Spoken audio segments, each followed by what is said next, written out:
estudiar cómo elaborar gráficas y entender mejor un sistema de coordenadas que va a ser el sistema de coordenadas polares.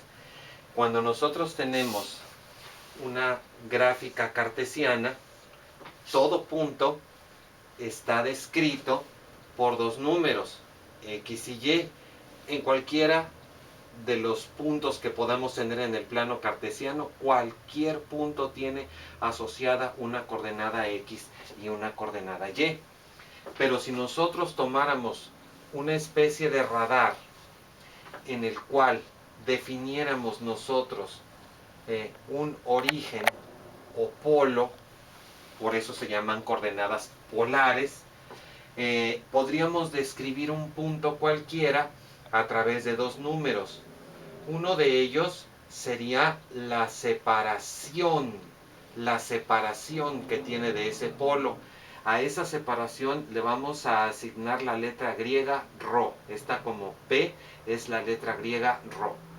Y el ángulo que forme esa distancia con una línea de referencia que va a coincidir en lo general con el eje de las X, a ese ángulo le vamos a llamar nosotros teta. Entonces, rho y teta van a ser las coordenadas polares de cualquier punto que nosotros queramos.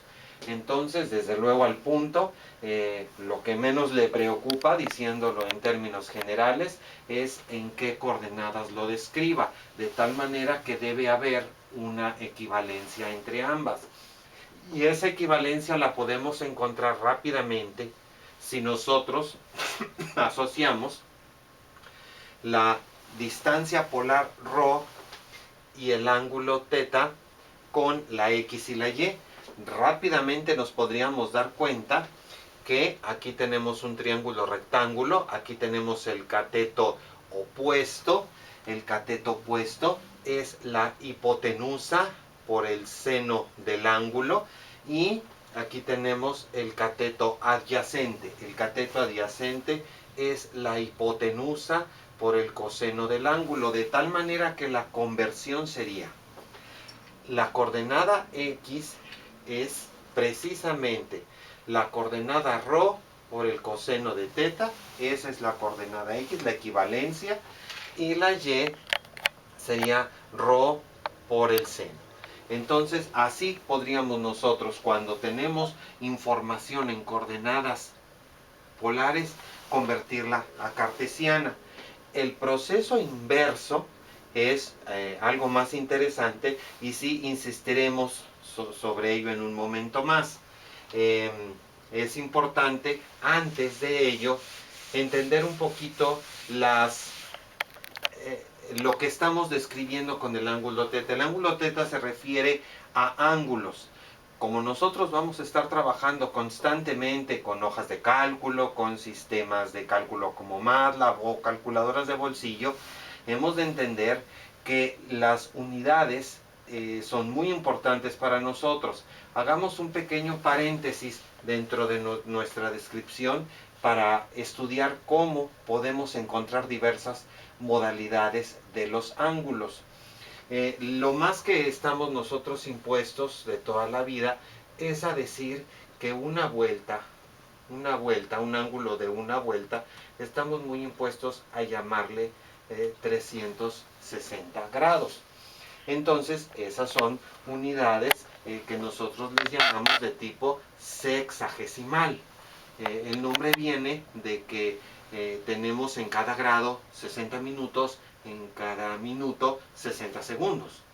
Ahora, hay una unidad diferente en la cual nosotros tenemos en una circunferencia lo que le llamamos ángulo central.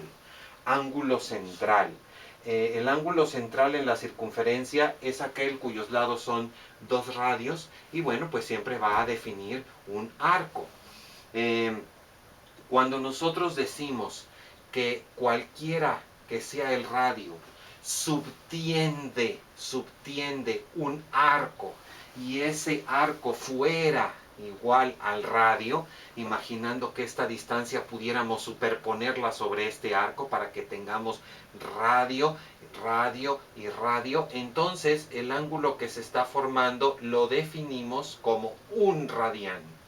Entonces es correcto decir que un radián es un ángulo central que subtiende un arco igual al radio, y el tamaño de ese radián no va a depender de si la circunferencia es muy pequeña o es muy grande. La apertura de un radián es exactamente la misma. Entonces, nosotros podríamos tener otra unidad que en las calculadoras viene también, y es suponer que el ángulo recto se divide en 100 partes iguales.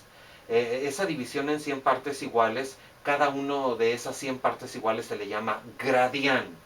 Entonces, nosotros diríamos 90 grados.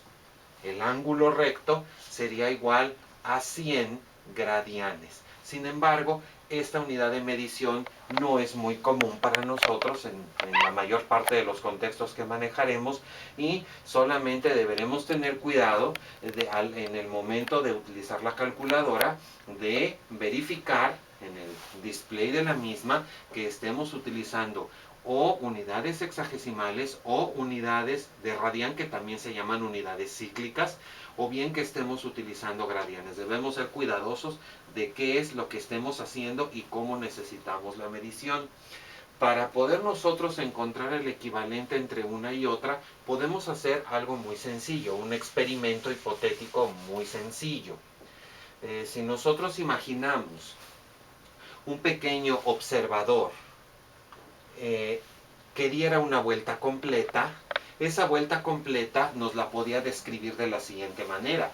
Nos podría decir que recorrió 360 grados. Es una manera de decirlo.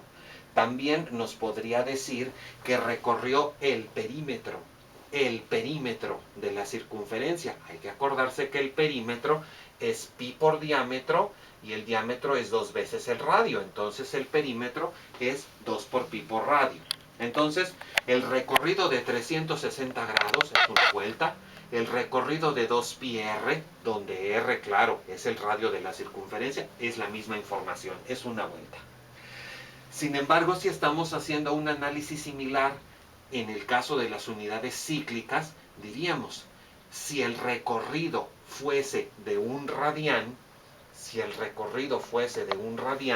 entonces la distancia para ese radián corresponde a r.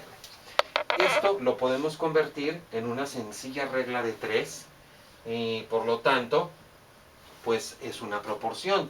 En esa proporción rápidamente nos damos cuenta que el radio se cancelaría, de tal manera que a la hora de hacer la transposición de este pequeño factor tendríamos 360 grados de ahora en adelante, son 2pi radianes.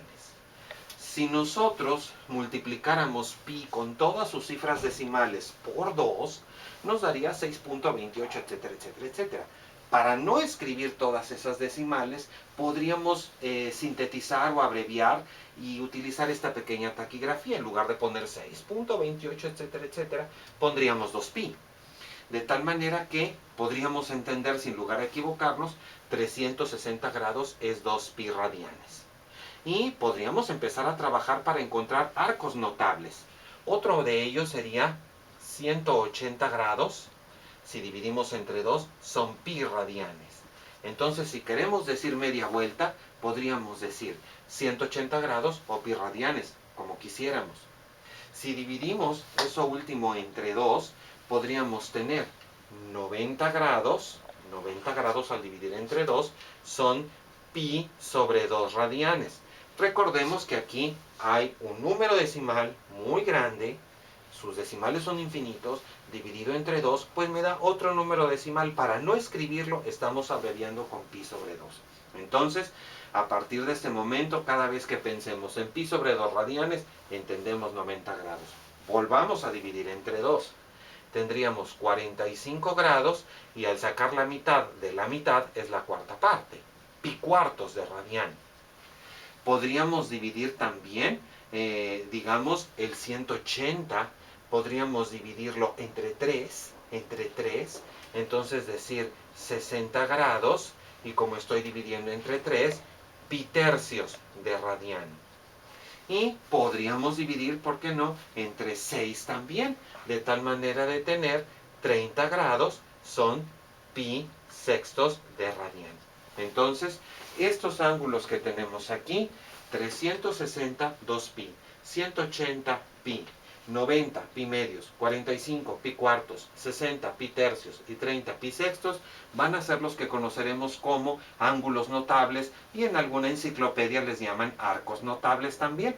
Eh, Estos ángulos notables tienen una serie de propiedades trigonométricas, sus funciones ya son ampliamente conocidas, sus funciones trigonométricas quiero decir, tienen números especiales, pero el objetivo en este momento es hacer un pequeño recordatorio de lo que implica expresar o grados o radianes, porque como vamos a darnos cuenta, vamos a trabajar simultáneamente en dos sistemas. Y ello va a implicar también que tenemos que estar haciendo conversiones constantemente.